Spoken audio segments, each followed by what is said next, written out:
إن الحمد لله نحمده ونصلي على رسوله الكريم أما بعد أعوذ بالله السميع العليم من الشيطان الرجيم من همزه ونفخه ونفثه بسم الله الرحمن الرحيم يا أيها الذين آمنوا لا تكونوا كالذين آذوا موسى فبرأه الله مما قالوا وكان عند الله وجيها آج انشاءاللہ ہم سورۃ الاحزاب کا لاسٹ رکوع پڑھیں گے۔ سورہ احزاب جو ہے اس کے ساتھ ہی کمپلیٹ ہو جائے گی ہماری۔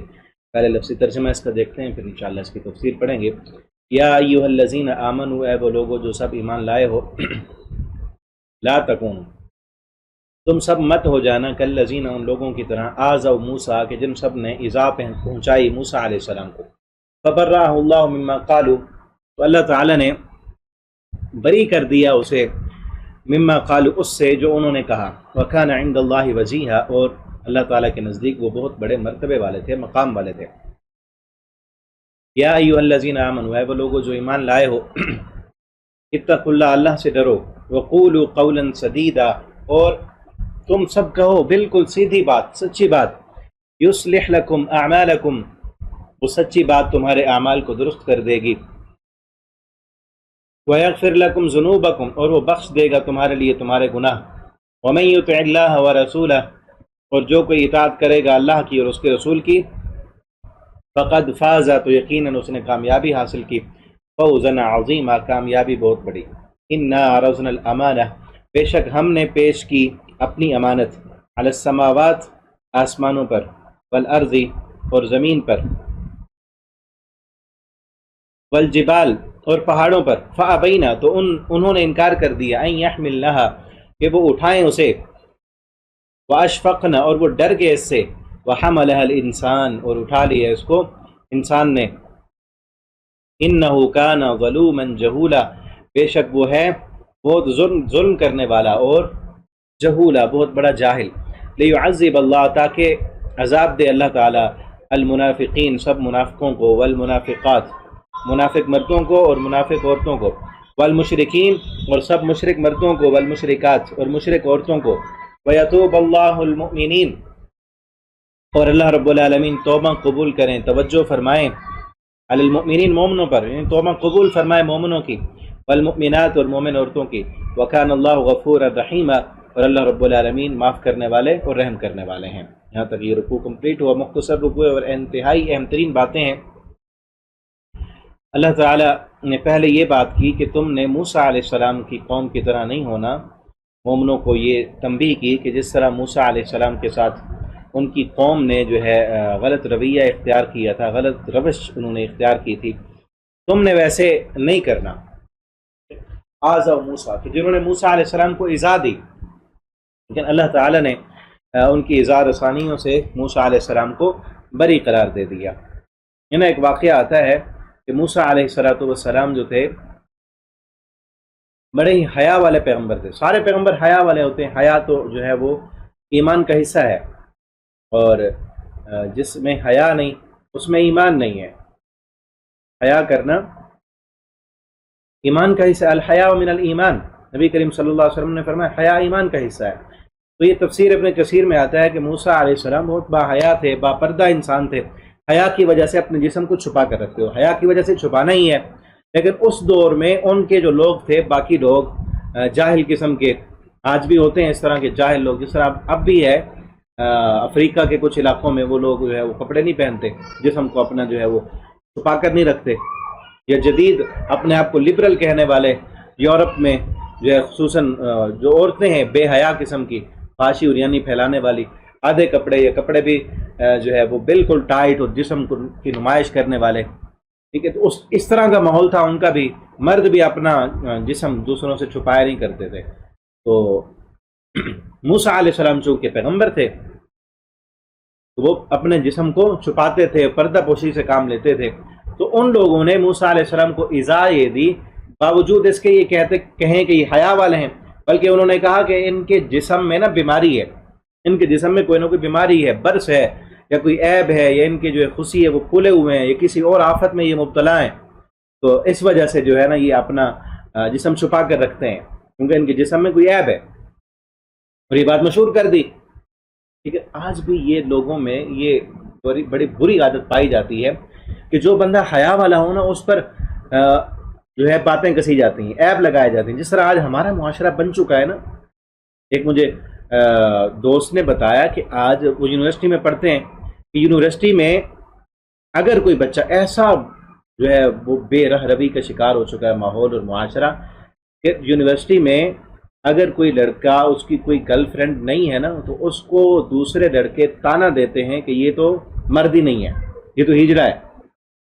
کہ اپنے گناہ پر فخر محسوس کرنا، یہ ایک دور وہ تھا کہ گناہ کو چھپایا جاتا تھا، گناہ کو برا سمجھا جاتا تھا، اور اب یہ دور بن چکا ہے کہ یہ اب دیکھیں نا علم کے نام پر وہاں گئے ہیں، علم حاصل کرنے کے لیے. یہ علم ہے کہ ایک بے غیرتی، بے رہ روی اور غلط کاری اور بدکاری اس کو جو ہے اپنے لیے فخر کا باعث سمجھا جا رہا ہے.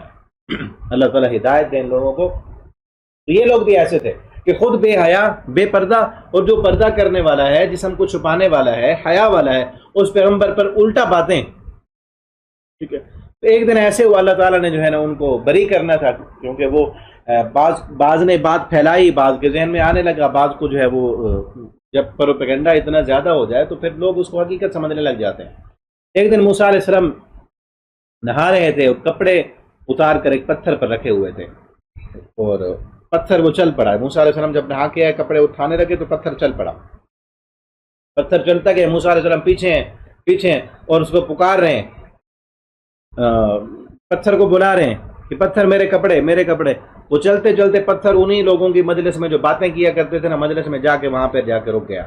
تو ان لوگوں نے، سارے لوگوں نے موسیٰ علیہ السلام کو دیکھ لیا اور انہوں نے پھر اس وقت کہا اللہ تعالیٰ نے ان کو جو خوبصورت جسم عطا کیا تھا اور باقی سب سے جو ہے احسن ان کو پیدا کیا تھا. پیغمبر کے پاس تو خوبصورت جسم اور کئی لوگوں کی طاقت پیغمبر کے پاس ہوتی. موسیٰ علیہ السلام نے وہ ہم نے پڑھا ہے نا پیچھے، جب مدین پہنچے تھے تو خمہ، جس کے اوپر ایک خمے کو بند کرنے کے لیے ایک پتھر ہوا کرتا تھا، کئی لوگ مل کر اس پتھر کو ہٹایا کرتے تھے. موسیٰ علیہ السلام نے اکیلے اس پتھر کو ہٹا دیا. ٹھیک ہے. تو ان سب کے سامنے موسیٰ علیہ السلام کو جو عیب دار وہ سمجھا کرتے تھے، اللہ تعالیٰ نے ان کو بری کرا دیا.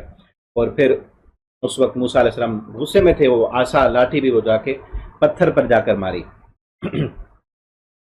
ٹھیک ہے. تو اسی کا یہاں پہ ذکر ہے کہ اللہ رب العالمین نے ان کو فبرأ اللہ مما قالوا، جو لوگ ان پر باتیں کرتے تھے اللہ تعالیٰ نے ان کو بری قرار دے دیا. وکان عند اللہ وجیہا، اور اللہ رب العالمین کے ہاں وہ بہت بلند مرتبے والے ہیں، وجیہا چنے ہوئے ہیں. آگے ایک اور اہم ترین بات ہے، فرمایا یا ایھا الذین آمنوا، اے وہ لوگوں جو ایمان لائے ہو، اتقوا اللہ، اللہ سے ڈرو، وقولوا قولا سدیدا، اور ہمیشہ سچی بات کیا کرو. یہ وہ آیت ہے جو آیت خطبہ مسنونہ میں پڑھی جاتی ہے. ٹھیک ہے. ہر مسجد میں ہر جمعے جب خطبہ پڑھا جاتا ہے اس خطبے میں یہ آیت پڑھی جاتی ہے. 3 آیتیں پڑھی جاتی ہیں، ان میں سے ایک آیت یہ بھی ہے، 2 پیچھے ہم پڑھ آئے ہیں. ایک آیت سورہ آل عمران میں ہے، ایک سورہ نساء کے شروع میں ہے، اور تیسری آیت یہ ہے. دیکھیں ایسی آیت کتنی اہم ترین ہے کہ جس کو ہر خطبے کا حصہ بنایا گیا ہے. چاہے نکاح کا خطبہ ہے، جمعے کا خطبہ ہے، عیدین کے خطبات ہیں، جب بھی آپ صلی اللہ علیہ وسلم خطبہ دیا کرتے تھے وہ خطبہ مسنونہ میں جو آیات ہیں وہ یہ آیت پڑھا کرتے تھے آپ صلی اللہ علیہ وسلم. اے ایمان والو اللہ سے ڈرو، قولوا قولا سدیدا، سچی بات کیا کرو، سیدھی بات کیا کرو. سچی بات کرنے سے فائدہ کیا ہوگا؟ یصلح لکم اعمالکم، تمہارے اعمال درست ہو جائیں گے، تمہارے معاملات جو بگڑے ہوئے ہیں وہ ٹھیک ہو جائیں گے. وہ تمہارے گھریلو معاملات ہیں، خاندانی معاملات ہیں، ٹھیک ہے، وہ تمہارے ادارے کے معاملات ہیں، وہ تمہارے بزنس کے معاملات ہیں. وہ کسی بھی قسم کے معاملات تمہارے بگڑ چکے ہیں، جھوٹ مت بولو، اللہ تمہارے تمام اعمال کی اصلاح کر دے گا. اور پھر یہاں پہ اگر غور کریں نا، یہ نہیں کہا گیا کہ جھوٹ نہ بولو، یہ بھی نہیں کہا گیا کہ سچ بولو، یہ نہیں ہے یہاں پر، بلکہ کیا کہا؟ قولوا قولا سدیدا، قول سدید کہا گیا ہے، سیدھی بات کرو، سیدھی بات کرو، بالکل سیدھی بات. قولا سدیدا، قول سدید کیا ہے؟ کہ ایسی سیدھی بات کہ کسی کی اگر آپ تعریف کر رہے ہیں تو اس کی تعریف میں بھی مبالغہ آرائی نہ ہو. بات کرتے ہوئے آپ کو پتہ ہو کہ کیا جتنا میں کہہ رہا ہوں اتنی بات ہے یا نہیں ہے. کسی کی اگر تعریف میں کر رہا ہوں وہ اتنے تعریف کے لائق ہے، میرے الفاظ اس کی کردار کی موافقت بھی کر رہے ہیں یا نہیں، کہیں مبالغہ تو نہیں ہو رہا. ٹھیک ہے. اگر کسی پر تنقید کر رہے ہو تو تنقید بھی اتنی ہو، کیا اتنی تنقید بنتی ہے یا نہیں. ٹھیک ہے نا. قول سدید یہ ہے کہ تم اگر کسی کی تنقید تو تم سچے کر رہے ہو کہ اس میں کوئی کمی ہے، خامی ہے، لیکن اپنا غصہ بھی ساتھ نکالنے لگ جاؤ، یا کسی کی تعریف کر رہے ہو، اس کی محبت میں مبتلا ہو کر اس کو جتنے لیول پر وہ ہے نہیں اس سے بڑھا دو، یہ بھی قول سدید نہیں ہوگا۔ کسی کی تنقید کر رہے ہو تو اپنا غصہ ساتھ شامل کر کے اس پر اس کی جو ہے زیادہ تنقید کر دینا، اس کی تنقید کر دینا، اس کو جو ہے مطعون ٹھہرا دینا، یہ قول سدید نہیں ہوگا اگر تم زیادہ کر رہے ہو، ٹھیک ہے نا۔ اسی طرح ساری چیزیں اس میں آ جاتی ہیں، غیبت کرنا، کسی کی چغلیاں لگانا، کسی کی جو ہے عیب جوئی کرنا، سب کیا ہے؟ قول سدید کی خلاف ورزی ہے۔ قول سدید کیا ہے کہ ہمیشہ سچ بات کرنی ہے۔ ہاں کسی میں کوئی خامی ہے، بتانی پڑ گئی ہے کسی کو بطور اصلاح کے، ایسے خامی ہے کسی کی اچھالنا تو وہ تو بنا ہے، کسی بندے کی خامی آپ کو ملی ہے، پہلے تو آپ اس کو سمجھائیں۔ کسی عیبوں پر پردہ ڈالنا، نبی کریم صلی اللہ علیہ وسلم نے فرمایا من ستر مسلما ستر اللہ له فی الدنیا والآخرہ، جو بندہ کسی مسلمان کے عیبوں پر پردہ ڈالتا ہے اللہ تعالیٰ اس کے دنیا و آخرت میں عیبوں پر پردہ ڈالیں گے، دنیا میں بھی اللہ اس کے عیبوں کو چھپا دیں گے، آخرت میں بھی چھپا دیں گے، ٹھیک ہے نا۔ آپ کو کسی کا عیب معلوم ہوا ہے تو اس کو تنہائی میں سمجھائیں۔ ہاں یہ ہو سکتا ہے کہ آپ اس کے کسی جاننے والے کو، اس کے استاد کو، اس کے والدین کو، اس کے بڑے بہن بھائی ہیں ان کو آپ جو ہے بطور اصلاح کے ان کو کہتے ہیں تو پھر اتنی ہی بات کہیں جتنی اس میں ہے، ٹھیک ہے۔ یا کسی پر تنقید کرنے کے لیے، لوگوں کو بتانے کے لیے کہ یہ جس طرح ہم نے پڑھا نا چھٹے پارے کے شروع میں لا يحب اللہ الجہر بالسوء من القول الا من ظلم وکان اللہ سمیعا علیما، کہ ایک ظالم ہے نقصان دے رہا ہے لوگوں کو معاشرے میں، تو معاشرے کو سمجھانے کے لیے اگر آپ اس پر جو ہے وہ تنقید کرتے ہیں تو تنقید بھی اتنی ہو جتنی کا وہ لائق ہے، زیادہ نہ ہو، ٹھیک ہے نا۔ سچ بات تو اس میں آ ہی گئی نا، جھوٹ تو بولنا ہی نہیں۔ اور اب دوسری چیز کیا ہے کہ لیول ہو، کسی کی تعریف کر رہے ہیں تو اس میں مبالغہ آرائی نہ ہو، کسی کی تنقید کر رہے ہیں تو اس میں زیادتی نہ ہو۔ اسی طریقے پر جو ہے غیبت سے، چغلیوں سے، بہتان سے، کسی کی جو ہے عیبوں کو اچھالنے سے، ان ساری چیزوں سے بچ کر بات کرنا یہ قول سدید ہے۔ کتنا بڑا امتحان ہے، کتنی بڑی ذمہ داری ہے ایک مومن کی۔ جب یہ آیت پڑھیں، ہر خطبے میں پڑھی جاتی ہے، انسان کو جو ہے وہ ڈر جانا چاہیے کہ میں جب بات کرتا ہوں ہر وقت ہر لمحہ دیکھتے رہیں میری یہ بات قول سدید ہے۔ ہم تو گپ شپ لگاتے ہوئے غیبت کر رہے ہوتے ہیں، تو گپ شپ سمجھتے ہیں، ٹھیک ہے نا، اور پھر حالات بیان کرتے ہو، کبھی حکومت پہ تبصرے، کبھی کسی حکومت کے پہ تبصرے، کبھی باتیں، کبھی جو ہے وہ اپنے ہمسایوں پہ تبصرے، یہ ساری باتیں قول سدید کی خلاف ورزی ہے۔ اور پھر جھوٹ اس وقت جو ہے ہمارے معاشرے میں جو ہڈیوں میں رچ بس چکا ہے، لوگ اس کو گناہ نہیں سمجھتے، حالانکہ بہت بڑا گناہ ہے جھوٹ۔ نبی کریم صلی اللہ علیہ وسلم نے جب بڑے گناہ گنوائے، جس میں قتل ہے، جس میں جو ہے اپنے بچوں کا قتل، کسی اور کا قتل، زنا، شراب، یہ سارے بڑے بڑے جب گناہ آپ صلی اللہ علیہ وسلم نے گنوائے، سب سے بڑا گناہ شرک، اس میں آپ صلی اللہ علیہ وسلم نے جب جھوٹ کی باری ہے نا، آپ نے فرمایا الا وقول الزور وقول الزور وقول الزور، آپ نے فرمایا جھوٹ بولنا، جھوٹی گواہی دینا، جھوٹ بولنا بہت بڑا گناہ ہے۔ جھوٹ ایسی چیز ہے کہ یہ تمام برائیوں کی جڑ ہے، اسی لیے آگے کہا نا یصلح لکم اعمالکم، سیدھی بات کرو گے، سچی بات کرو گے، تمہارے اعمال کی اصلاح ہو جائے گی۔ جس انسان میں، یاد رکھیں یہ چیز، بلکہ دوسروں تک بھی اس بات کو پہنچائیں، میرے ان الفاظ کو جو ابھی میں بولنے لگا ہوں، جو بندہ جھوٹ نہیں چھوڑتا نا اس کے اعمال کی اصلاح نہیں ہو سکتی۔ جو بندہ جھوٹ نہیں چھوڑتا اس کی اعمال کی اصلاح کبھی بھی نہیں ہو سکتی۔ اللہ کا قرآن کہتا ہے نا سیدھی بات کرو تمہارے اعمال درست ہو جائیں گے۔ آپ اپنے بچوں میں یہ عادت ڈالیں کہ وہ سچ بولیں، آپ کے بچے سچ بولنے لگ جائیں نا، سمجھو ان کی اصلاح شروع ہو گئی ہے۔ جھوٹ کی عادت نہ پڑوائیں ان کو، جھوٹ بولنے کی عادت پڑ گئی تو کبھی بھی کسی بھی معاملے میں ان کی پھر اصلاح نہیں ہوگی، ٹھیک ہے نا۔ خوش ہو جایا کریں، آپ کے بچے نے غلطی کی ہے نا، آپ کے بچے نے غلطی کی، کوئی بھی غلطی ہو سکتی ہے، اس نے سچ بول کے آپ کو بتا دی ہے ہاں میں نے یہ غلطی کی ہے، تو آپ اس کو اس وقت سزا نہ دیں، اس وقت سزا نہ دیں، اس کو پیار سے، تفہیم سے، جو ہے کسی اور انداز سے اس کو سمجھانے کی کوشش کریں کہ یہ کام تم نے غلط کیا ہے، ایسے نہیں کیا کرتے، ٹھیک ہے، پیار سے سمجھائیں۔ وہ سچ بولے اور آپ اس کو ڈانٹیں یا اس کو سزا دیں گے تو پھر یاد رکھیں دوبارہ وہ پھر سچ نہیں بولے گا، پھر وہ اب اس مار کی وجہ سے یا ڈانٹ کی وجہ سے یا سزا کی وجہ سے کہ پچھلی دفعہ میں نے سچ بولا مجھے سزا ملی تھی، پھر وہ سچ نہیں بولے گا. ٹھیک ہے نا. مجھے یاد ہے ہمارے استاد تھے، ابھی بھی ہیں، بزرگ ہیں، اللہ تعالیٰ ان کو صحت ایمان والی زندگی دیں. ان دنوں کافی وہ بیمار ہیں. اس وقت میں تو چھوٹا تھا، اس وقت بڑے بچے ہوا کرتے تھے جو شیخ صاحب تھے ہمارے. تو ہمارے جامعہ میں بڑے بچے ہوتے تھے اس وقت نا. اب تو موبائل ہے نا، سب کچھ ہر کسی کے پاس موبائل ہے. بچوں کو بڑی عادت ہوتی تھی میچ دیکھنے کی. مجھے بھی شوق تھا، کسی دور میں شوق ہوا کرتا تھا میچ دیکھنے کا. تو باہر جاتے تھے میچ دیکھنے کے لیے. شیخ صاحب تھے وہ روکتے تھے، باہر نہیں جایا کرو. پھر میچ دیکھنا، ٹی وی دیکھنا، ان چیزوں سے وہ روکا کرتے تھے اور وہ دیکھ لیتے. جو بچے اب وہ بتاتے، بڑے جو اسٹوڈنٹ تھے نا وہ بتاتے کہ شیخ صاحب کے سامنے تم جا کر سچ بول دو. تم نے جو ہے اگر شیخ صاحب کو پتہ چل گیا نا کہ تم نے آج میچ دیکھا ہے، تم نے آج مطالعہ نہیں کیا، تم پیریڈ میں غیر حاضر تھے اور تم باہر گئے تھے میچ دیکھنے کے لیے، کوئی بھی تم نے جو ہے وہ کی ہے، غلطی کی ہے، کوئی بھی ادارے کے اصول اور قانون کے خلاف تم نے بات کی ہے، شیخ صاحب کے سامنے سچ سچ بتا دینا، جھوٹ نہیں بولنا، تمہیں سزا نہیں ملے گی، تمہیں سزا نہیں ملے گی. تو ایسے ہی ہوا کرتا تھا. میرے ذہن میں آ گئی بات. میں ابھی حفظ میں پہلا یا دوسرا پارہ حفظ کیا کرتا تھا اور شیخ صاحب کا بڑا روب تھا اور سارے بچے خصوصاً بڑے اتنا ڈرتے تھے نا کہ شیخ صاحب کے سامنے جانے سے وہ بڑا ڈرا کرتے تھے. چھوٹے بچے ہم تو کانپتے تھے. ایک قدرتی جو ہے نا ایک روب تھا جس کی وجہ سے پورے ادارے میں ایک ہولڈ تھا ان کا. ٹھیک ہے نا. تو ایک دن ایسے ہوا شرارت سوجی مجھے، میں نے قاری صاحب کا ڈنڈا، قاری صاحب نے مارا، میں نے ڈنڈا اٹھا کے نا ان کا پھینک دیا باہر. میں تھا، ایک اور بچہ بھی تھا میرے ساتھ، دو تھے. میں نے ڈنڈا ان کا اٹھا کے پھینک دیا. اب شیخ صاحب کو استادوں نے پوچھا، جب پوچھتے رہے، ہم نے کسی نے نہیں بتایا. شیخ صاحب کے پاس بات پہنچ گئی کہ انہوں نے کوئی اور شرارت بھی تھی شاید. تو مجھے جب بلایا نا، میرے ذہن میں یہ تھی بات، بڑے بچوں نے بتایا ہوا تھا کہ شیخ صاحب کے سامنے سچ بولو گے تمہیں سزا نہیں ملے گی، جو جھوٹ بولے گا سزا اسے ملے گی.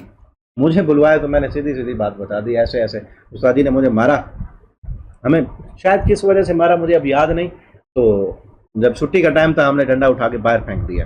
کہاں پھینکا؟ مجھ سے پوچھا کہاں پھینکا؟ میں نے کہا ادھر کمروں کے پیچھے ایک خالہ تھا وہاں پھینک دیا ہے.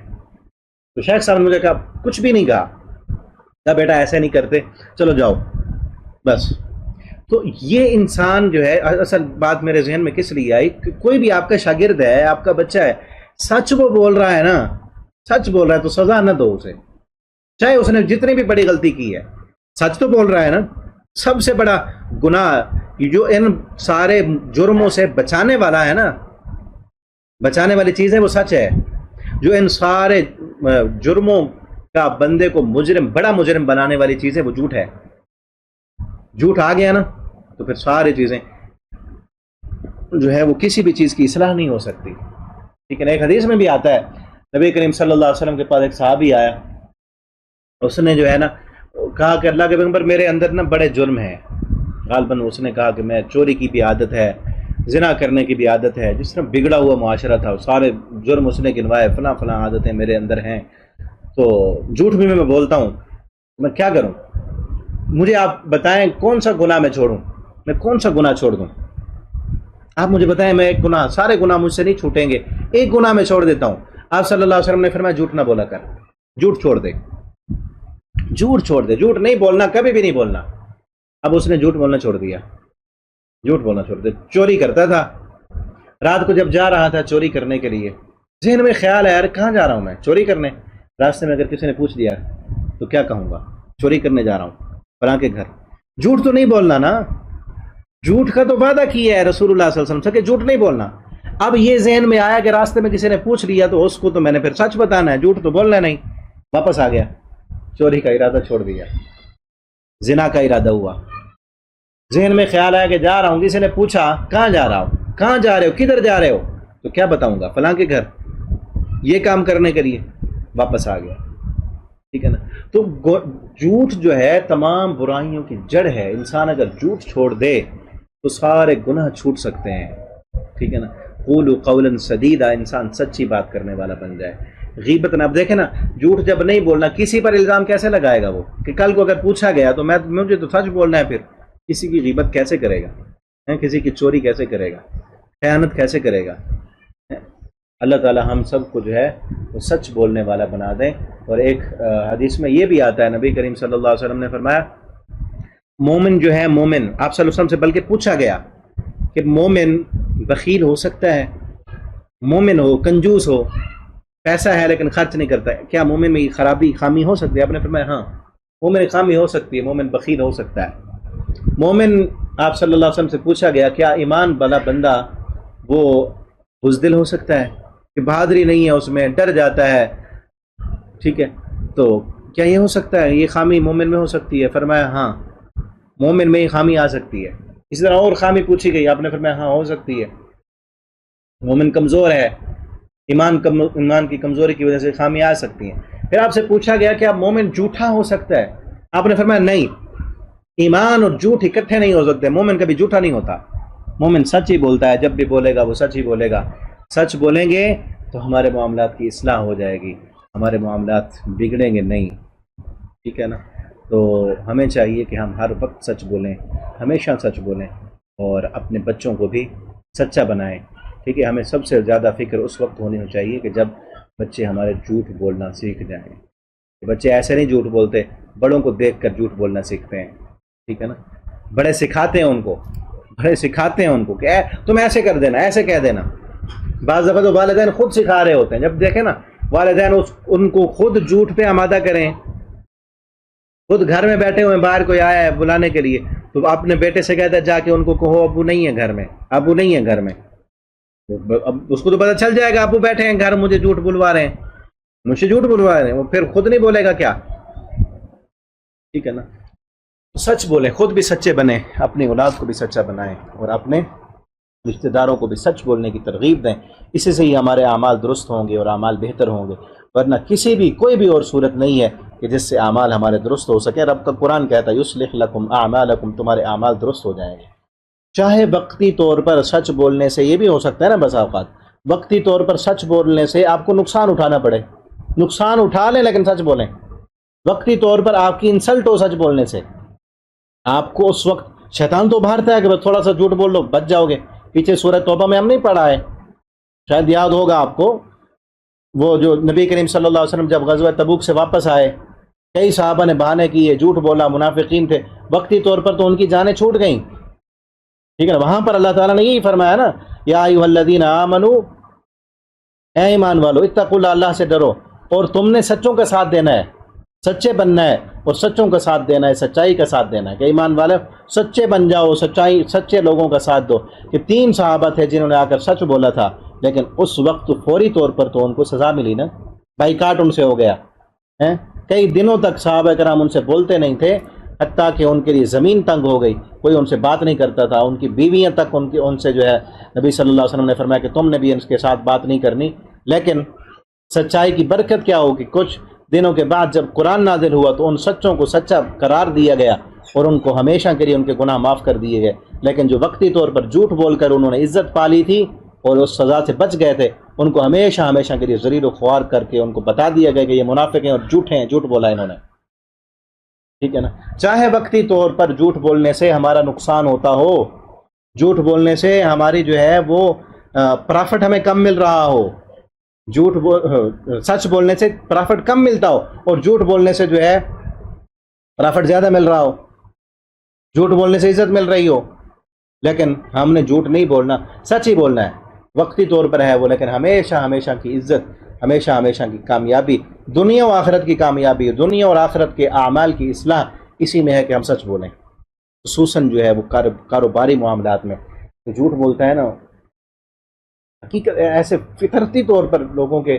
جو ہے وہ اس میں آ جاتی ہے بات کہ بندہ کاروبار میں ڈیلنگ میں سچا نہیں ہے، تو اس کے ساتھ لوگ پھر دوسری مرتبہ تو نہیں جائیں گے نا۔ اب دیکھیں نا، جس بندے نے آپ کو چیز دکھائی اور ہے، دی اور ہے، دوبارہ سے اس سے لیں گے؟ سچ میں کتنی بڑی برکت ہے کہ جس نے آپ کو بتا دی ہے، یہ چیزیں جو دکھائی ہے وہی دی ہے، جو اس چیز میں عیب تھا وہ بھی آپ کو بتا دی ہے، اللہ تعالیٰ برکت نہیں دیں گے کیا؟ لوگ دوبارہ نہیں آئیں گے؟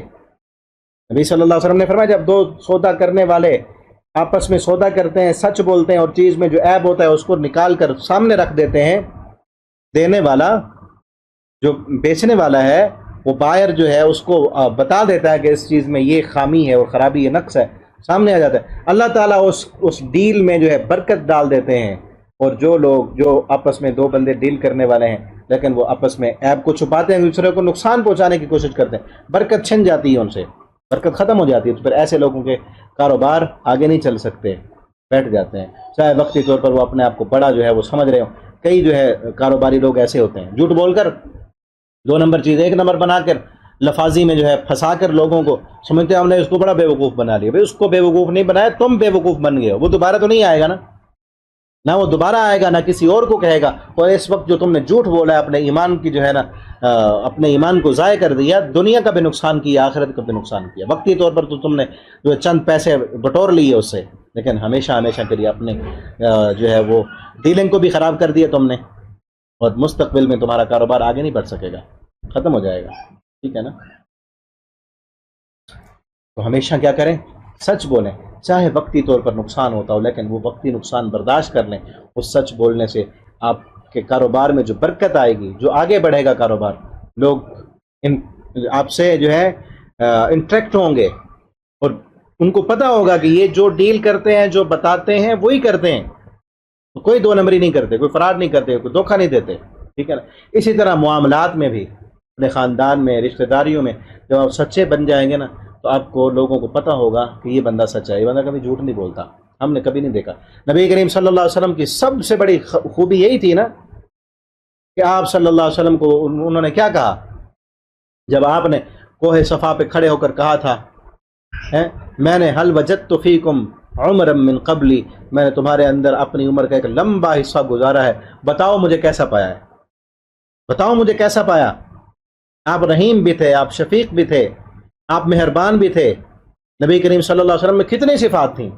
آپ یتیموں کی پرورش کرنے والے تھے، آپ کمزوروں کا سہارا بننے والے تھے، آپ جو ہے بیواؤں کی خدمت کرنے والے تھے، آپ صلی اللہ علیہ وسلم جو ہے مظلوموں کے لیے آواز اٹھانے والے تھے۔ انک لتصل الرحم وتحمل الکل وتقری الضیف وتعین علی نوائب الحق، ساری خوبیاں آپ صلی اللہ علیہ وسلم میں تھیں، لیکن اس وقت جو سب سے بڑی خوبی تھی، اس خوبی کا انہوں نے اظہار کیا، اور کیا کہا انہوں نے کہا تھا جب آپ نے کوہ صفا پہ کہا بتاؤ مجھے تم نے کیسا پایا، 2 لفظوں میں بتاؤ، تو انہوں نے کیا کہا؟ ما جربناک الا صدقا، اے محمد صلی اللہ علیہ وسلم ہم نے تجربہ کیا ہے۔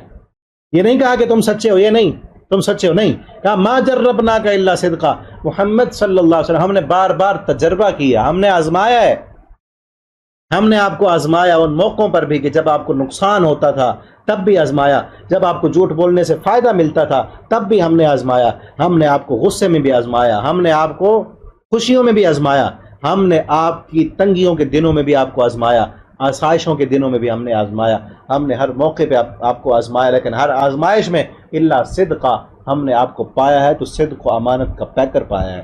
آپ سچے ہیں، آپ کی سچائی میں کسی قسم کی کوئی کمی نہیں ہے، لیکن وہی لوگ جب آپ نے کائنات کی سب سے بڑی سچائی کی ان کو دعوت دی کہ آؤ پھر میں اگر سچا ہوں، میری ساری زندگی میں تم نے تجربہ کر کے کبھی ایک جھوٹ بھی تم نے نہیں پایا ہے، تو پھر کائنات کی سب سے بڑی سچائی کا اقرار کر لو۔ اقرار نہیں کیا انہوں نے، لیکن کیا تھا، چاہے وہ دشمن تھے، چاہے وہ نہیں مانا، انہوں نے کلمہ نہیں پڑھا، لیکن یہ اقرار کرتے تھے نا محمد صلی اللہ علیہ وسلم آپ جیسا سچا اس پوری کائنات میں اور کوئی نہیں ہے، ٹھیک ہے نا۔ تو ہم بھی سچے بن جائیں، اگر ہم نے دین کی دعوت دینی ہے، لوگوں کے پاس دین کو پہنچانا ہے، تو اس کا طریقہ کیا ہے کہ سچ بولنے والے بن جائیں، تاکہ لوگ بھی ہمیں پتہ چلے، وہ کہیں کہ یہ بندہ جھوٹ نہیں بولتا، بندہ چاہے ہمارا اس کے ساتھ اختلاف ہے، نظریاتی اختلاف ہے، ہم اس کے ساتھ متحد اگرچہ نہ ہوں ہمارے ساتھ، لیکن یہ تو کہنا کہ بندہ سچا ہے، بندہ کبھی جھوٹ نہیں بولتا، ٹھیک ہے۔ بعض ہو سکتا ہے دوسرے مزاج، اب دیکھیں نا جس بندے کا جھوٹ بولنے والا مزاج ہے، آپ اچھے مزاج والے ہیں، آپ سچ بولنے والے ہیں، آپ اچھے اخلاق کے مالک ہیں، ایک بندہ برے اخلاق کا مالک ہے، اس کے ساتھ آپ کی جو ہے دوستی تو نہیں ہو سکتی، دوستی تبھی ہوگی نا جب وہ اپنا برا اخلاق چھوڑ دے گا، اچھے اخلاق والا بن جائے گا، ٹھیک ہے۔ لیکن یہ تو ہونا وہ کہیں کہ یہ بندہ جھوٹ نہیں بولتا، اور آپ اپنا دیکھیں نا، جس بندے کے بارے میں آپ کو معلوم ہو کہ اس نے فلاں موقع پر جھوٹ بولا تھا، ٹھیک ہے نا، ہوتے ہیں نا ایسے لوگ، میرے تو اکثر طبیعت اور مزاج ہوتی ہے، جو بندہ منہ پہ جھوٹ بول دے نا، ایک دفعہ منہ پہ، چاہے بندہ اس کو کچھ نہ کہے، اس وقت کیا کہیں اس کو کچھ نہ کہے، لیکن دوسری مرتبہ اس پہ پھر اعتبار نہیں آتا بندے کو، یار فلاں موقع پر اس نے نا میرے سامنے بات ہوئی تھی، مجھے پتا تھا، سب کچھ آنکھوں کے سامنے دیکھا ہوا تھا، لیکن اس نے جھوٹ بول دیا، عین موقع پہ جا کے اس نے جھوٹ بولا کس لیے؟ تاکہ میری انسلٹ نہ ہو، تاکہ مجھے نقصان نہ ہو. دنیا کے اسی لیے جھوٹ بولا جاتا ہے، دنیا کے تھوڑے سے فائدے کے لیے، دنیا کی یا اپنی انسلٹ ہونے کی وجہ سے، اپنی توہین ہونے کی وجہ سے اس لیے بولا جاتا ہے. بعض تو کہتے ہیں کہ جہاں ہماری توہین ہو رہی ہو، جہاں ہم بےزتی کروا لیں، اپنی انسلٹ کروا لیں، کیا ہوتا ہے بھئی؟ ہمیشہ کی پھر بےزتی ہوگی. جن کے سامنے جن لوگوں کو پتا ہوگا کہ تم نے جھوٹ بولا ہے، وہ کیا تمہیں پھر سچا سمجھیں گے؟ وہ کیا کہیں گے؟ ان کے ذہن میں تمہارے بارے میں کیا خیال ہوگا؟ پھر لوگوں کے ذہن چھوڑیں، ہم نے تو اللہ کو جان دینی نا، اللہ کو تو پتہ ہے نا ہم جھوٹ بول کر کیا کر رہے ہیں، جھوٹ بول کر کیا فائدے حاصل کر رہے ہیں. سچے بن جائیں، اپنے اعمال کو درست کریں. ہر جمعے میں یہ آیت پڑھی جاتی ہے، ہر خطبے میں یہ آیت پڑھی جاتی ہے. نکاح کا خطبہ ہے، نکاح سے پہلے یہ آیت پڑھ کر کیا درس ملتا ہے ہمیں؟ جو نکاح پڑھاتے ہیں نا، ان کو بھی چاہیے کہ اس وقت تھوڑا سا درس دیں، تھوڑا سا انہی جو آیتیں پڑھ رہے ہیں ان کا ترجمہ تو بتا دیں نا لوگوں کو، تاکہ پتہ چلے کہ کیا پڑھا ہے ہم نے اور کیا ایگریمنٹ کر رہے ہیں. یصلح لکم، اتقوا اللہ، اللہ سے ڈرو اور سچ بولا کرو. یہ تو تمہارا نکاح ہو رہا ہے نا، خاوند اور بیوی بن رہے ہو، ایک نئی زندگی تمہاری جو ہے وہ شروع ہو رہی ہے. تو یاد رکھو، یصلح لکم اعمالکم، تمہارے اعمال بھی تبھی آپس میں درست رہیں گے جب تک تم سچ بولتے رہو گے. بیوی اگر خامند سے سچ بولے گی، اپنے سارے معاملات سچائی کے ساتھ نبھائے گی، اور خامند بھی اپنی بیوی سے سچ بولے گا، جھوٹ نہیں بولے گا، تو تمہارے معاملات درست ہی رہیں گے، اچھے ہی رہیں گے. اگر بیوی خامند سے جھوٹ بولے، اس سے باتیں چھپائے اور خامند بیوی کے ساتھ جھوٹ بولے، تو پھر کبھی نہ کبھی تمہارے جھوٹ کھلنے تو ہے نا. جب وہ جھوٹ کھلیں گے تو تب دل میں جو محبت اور پیار ہوگی نا، وہ نفرتوں میں بدل جائے گی. اگر محبتیں اور پیار باقی رکھنا چاہتے ہو تو سچ بولو. اسی طرح والدین کے ساتھ، اساتذہ کے ساتھ، اپنے دوستوں کے ساتھ، سب کے ساتھ سچ بولے گے تو محبتیں اور پیار باقی رہیں گے اور تمہاری اصلاح ہوتی رہے گی. چاہے وقتی طور پر نقصان ہوتا ہے، لیکن بعد میں اس کے دیر پا فوائد سچ میں ہیں. ٹھیک ہے نا؟ فیغفر لکم، اگلا انعام کیا ہے؟ سچ بولنے سے اللہ تمہارے گناہ معاف کر دے گا. ومن یطع اللہ ورسولہ، جو بندہ اللہ اور اس کے رسول کی اطاعت کرے گا. اطاعت میں کیا ہے؟ سچ بولنا ہے. جھوٹ بولنا رسول اللہ صلی اللہ علیہ وسلم کی بھی، اللہ کی بھی نافرمانی ہے. ٹھیک ہے؟ اور جو سچ بولے گا فقد فاز فوزا عظیما، بہت بڑی کامیابی پا گیا. انا عرضنا الامانۃ علی السماوات، بے شک ہم نے پیش کیا اس امانت کو، علی السماوات، آسمانوں پر، والارض، اور زمین پر. اس امانت سے مراد کیا ہے؟ عرضنا الامانہ. ایک تو اس امانت سے مراد یہ دیا گیا ہے کہ یہ جو شریعت کے احکامات ہمارے اوپر لاگو ہوتے ہیں، یہ سب امانت ہے. یہ احکامات یعنی نماز پڑھنا، روزہ رکھنا، حج کرنا، اللہ کی فرمان برداری کرنا، جتنے بھی اللہ کے احکامات ہیں، یہ اللہ کی امانتیں ہیں. یہ امانت اللہ تعالیٰ نے پیش کی پہاڑوں پر، سمندروں پر، دریاؤں پر، ان سب نے انکار کر دیا. ٹھیک ہے؟ دوسرا یہ بھی معنی کیا جاتا ہے امانت سے مراد اختیار ہے، چوائس.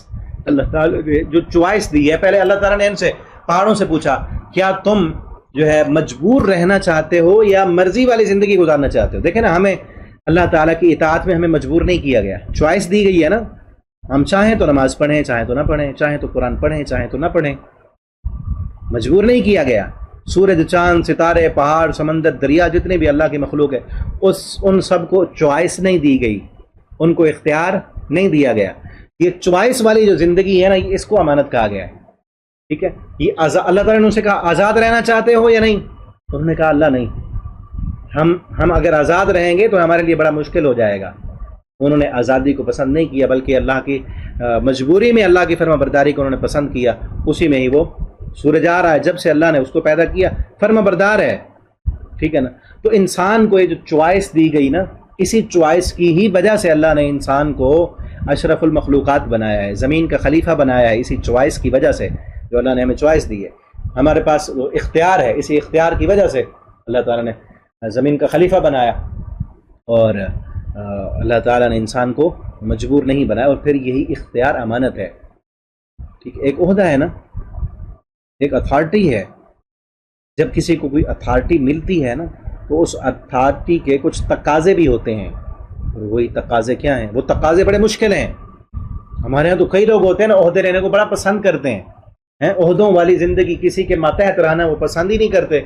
جبکہ اسلام میں عہدہ مانگنا یا عہدوں کو پسند کرنا یہ چیز پسندیدہ نہیں ہے.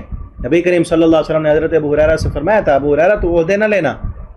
حضرت ابوبکر صدیق رضی اللہ تعالیٰ عنہ کو جب خلیفہ بنے، انہوں نے خطاب کیا اور سب سے کہا کہ اللہ کی قسم تم سب مجھ سے افضل ہو، تم سب مجھ سے بہتر ہو، مجھے بہت بڑا جو ہے وہ ذمہ داری سونپی گئی ہے۔ یاد رکھو جب میں نبی کریم صلی اللہ علیہ وسلم پر تو وہی نازل ہوا کرتی تھی، ان کو بتا دیا جاتا تھا میرے ساتھ تو شیطان ہے، اگر میں سیدھا رہوں تو میں اللہ کے حکم پر چلاؤں تو میری بات ماننا، اگر میں تمہیں کسی غلط کام کا حکم دوں تو تم مجھے پکڑ کر مجھے سیدھا کر دینا، میری غلطیوں کی اصلاح کرنا۔ حضرت ابوبکر صدیق کا پہلا خطبہ آپ اٹھا کے دیکھیں، ٹھیک ہے نا۔ تو عہدوں کو اگر کسی کو مل جائے، عہدہ مل جائے، یہ بہت بڑی ذمہ داری ہوتی ہے، اور انسان کو سب کو بطور انسانیت کے، انسان کے، ہم سب کو جو عہدہ ملا ہے وہ چوائس ہے، وہ ذمہ داری ہے، وہ ساری ذمہ داری وہ بہت بھاری ہے، ٹھیک ہے نا۔ فَأَبَيْنَ أَن يَحْمِلْنَهَا وَأَشْفَقْنَ مِنْهَا، وہ ڈر گئے اس سے، اس کو بہت بھاری بھرکم سمجھا، اور یہ بھاری ہی ہے نا ذمہ داری کا بوجھ۔ اور اسی میں پھر ساری یہ بھی چوائس بھی امانت ہے، اور پھر شریعت کے سارے احکامات اس میں جو ہے نماز پڑھنا، روزہ رکھنا، حلال کمانا، اپنے بچے بھی امانت ہیں، وعدہ بھی امانت ہے، ٹھیک ہے نا۔ اسی طرح اپنی عفت و پاک دامنی کی حفاظت کرنا، جس طرح پیچھے ہم پڑھا ہے نا، جو نیک خواتین ہیں ان کے لیے کیا گیا گا، فالصالحات قانتات حافظات للغیب بما حفظ اللہ، اپنی شرمگاہوں کی حفاظت کرنا یہ بھی امانت ہے، ٹھیک ہے۔ اسی طرح وعدوں کو پورا کرنا، اللہ کے ساتھ کیے ہوئے وعدے پورے کرنا، یہ سب جو ہے امانت ہے، اور یہ بہت بھاری ہے، بہت بڑی ذمہ داری ہے۔ تو ہمیں چاہیے کہ ہم اس ذمہ داری کو پورا کریں۔ ہم دیکھیں کتنی ذمہ داریاں ہم پوری کر رہے ہیں بطور انسان کے، ہم پر کتنی ذمہ داریاں لاگو ہوتی ہیں کہ ہم سچ بولیں، ہم اللہ کا قرآن پڑھیں، ہم اپنی زندگی کے مقصد کو سمجھیں، ہم کسی کے ساتھ زیادتی نہ کریں، ہم حلال کمائیں، ٹھیک ہے نا۔ جانور دیکھیں نا، جہاں سے مرضی کھائیں، جو مرضی کریں، ان کو کوئی نہیں ہے، آزاد گھوم رہے ہیں وہ، ہم وہ آزاد نہیں ہیں، جانوروں کی طرح زندگی نہیں ہے ہماری۔ ہم نے اللہ کے احکامات کو سمجھنا ہے، ان پر عمل کر کے زندگی گزارنی ہے۔ وَأَشْفَقْنَ مِنْهَا وَحَمَلَهَا الْإِنسَانُ، انسان نے اس امانت کو اٹھا لیا، کیونکہ وہ بہت بڑا ظلم کرنے والا، کیونکہ اس امانت کو جب ادا نہیں کرتا تو ظالم ہے، بڑا ظالم ہے، جو اللہ کے ان احکامات پر عمل نہیں کر رہا، قرآن کو نہیں سیکھ رہا، نہیں پڑھ رہا، نہیں اللہ کے حکم پہ عمل کرتا، بہت بڑا ظالم ہے، جہول ہے، اور بہت بڑا جاہل ہے۔ جاہل کسے کہتے ہیں؟ جہول اسے کہتے ہیں کہ ظالم وہ ہے کہ جس کو اللہ کے حکموں کا پتہ ہی نہیں، جب پتہ ہی نہیں عمل کیا کرے گا۔ جاہل وہ ہے کہ جس کو پتہ ہے، علم ہونے کے باوجود جہالت کر رہا، علم بھی ہے، اس کو پتہ بھی ہے 5 نمازیں فرض ہیں، پتہ ہے اس کو قرآن پڑھنا میری ذمہ داری ہے، پتہ ہے اس کو حلال کمانا ہے، پتہ ہے اس کو سود نہیں لینا، پتہ ہے اس کو جھوٹ نہیں بولنا، پھر بھی وہ سارے کام کر رہا ہے، کتنا بڑا جاہل ہے۔ اسی وجہ سے آگے کہا لیعذب اللہ، تاکہ اللہ پھر عذاب دے ان لوگوں کو جنہوں نے اس امانت میں خیانت کی، ان منافق مردوں کو، منافق عورتوں کو، مشرک مردوں اور مشرک عورتوں کو۔ وَيَتُوبَ اللَّهُ، اور اللہ رب العالمین توبہ قبول کر لیں، للمؤمنین، مومن مردوں پر، والمؤمنات، اور مومن عورتوں پر۔ اللہ تعالیٰ مومن مردوں اور مومن جن کے کمیاں کوتاہیاں تو سب سے ہو جاتی ہیں، مومن اگر توبہ کریں گے، اللہ تعالیٰ سے معافی مانگیں گے کہ جن جن امانتوں میں کوتاہی ہو گئی، جو ذمہ داریاں پوری نہیں کی، تو اس پر کیا کریں؟ توبہ کریں، اللہ سے استغفار کریں، معافیاں مانگیں، تو اللہ رب العالمین جو ہے گناہوں کو معاف کرنے والے ہیں، اللہ تعالیٰ ہمارے گناہوں کو معاف کر دیں گے۔ مؤمنین والمؤمنات وکان اللہ غفور الرحیم، اور اللہ تعالیٰ بہت بخشنے والے، بہت رحم کرنے والے ہیں۔ تک صورت ہماری کمپلیٹ ہوگی، آگے انشاءاللہ ہم نیکسٹ پڑھیں گے انشاءاللہ۔ اللہ تعالیٰ ہم سب کو قرآن پڑھنے، سمجھنے، اس پر عمل کرنے کی توفیق عطا فرما دیں۔ السلام علیکم ورحمۃ اللہ وبرکاتہ۔